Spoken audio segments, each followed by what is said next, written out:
So in the engine bay we've got a whole load of oil leak coming from the rocker cover. As you can see, it's all over.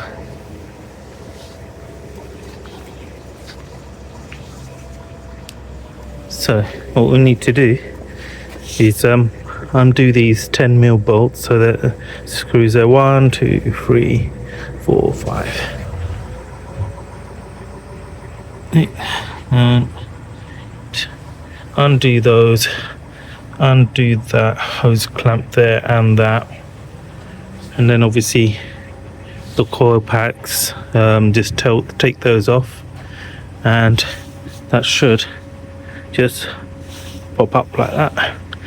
So I'm going to undo those, take that off, then I'll show you what happens after that. So a quick update. I've taken all the bolts off, so there were 14 of them, 13 all the way around, and then the 14th one just there, and I've got them in sequence. They're all the same, but just to be on the safe side I've got them in sequence, and then that bigger one sits in this bit there. So yeah, taking it all off, and all I've used is a 10mm socket and a mole grip. So I used the mole grips to take that off, hose off there, take the hose off there.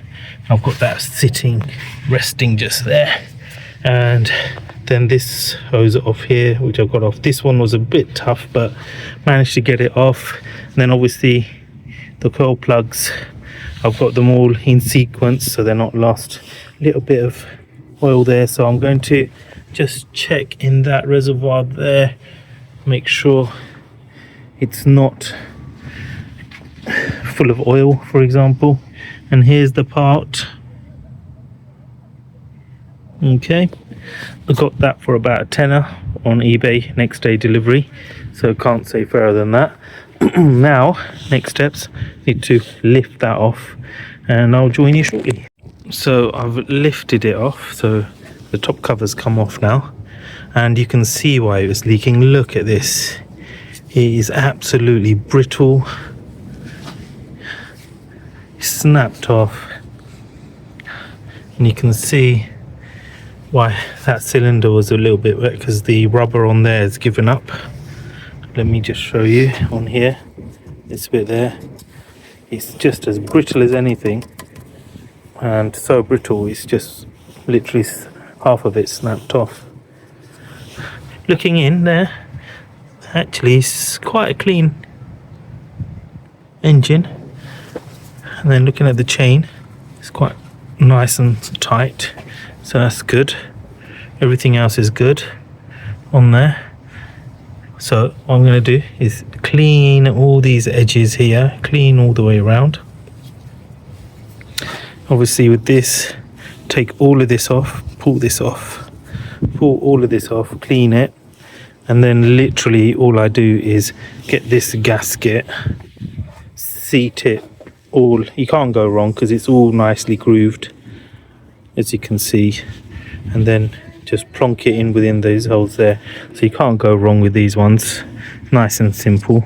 But it's all about making sure all of that is cleaned off nicely, so that when it's sat back down again, it's seated nice and snug. And what I will do is, it looks like from here, you see the previous, they had a bit of sealant there, so I might put some sealant just on here. It's called a gasket maker, sorry. Puts a bit of gasket maker on there and there, just to make sure it seats properly.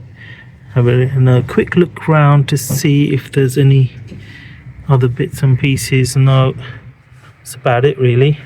Okay, so let me get all that cleaned up, put the new gasket all around here, and literally just plonk it back in, and that's it. Okay, so I've cleaned all the edges, as you can see, and I've put the new gasket seal all over. It sits nicely, nice and snug, as you can see. Can't go wrong. Now I just need to flip it over, seat it on there, and screw it back in. Wish me luck. Okay, so it's all done now. Put all the bolts back together.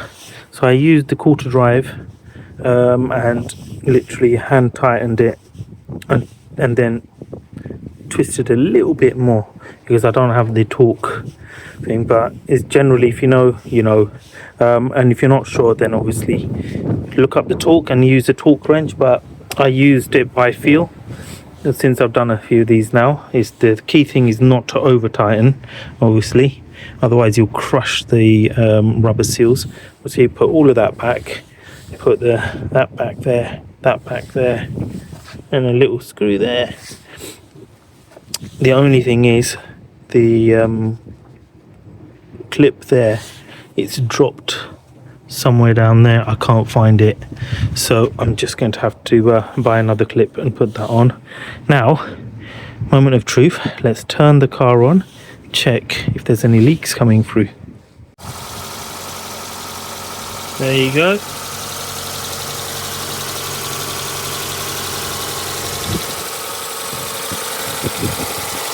No new leaks or anything.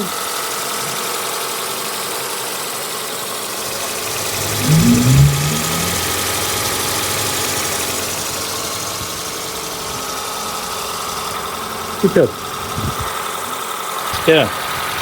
Okay, so see a little bit of steam there from the brake cleaner that I put on there. That's how you can see that burning off there. But otherwise, it's all nice and good. So how long did it take? It took about half an hour to do all of this. So it's nice and quick and easy. £10 for the sealant and a couple of quid for the brake cleaner. In terms of tools, you see I used a mold grip there and then a 10mm quarter. Is that one, and this 10mm. Okay, and that's all I needed really. Hope that helped. Do like and subscribe, and I'll catch you later. Ta-da.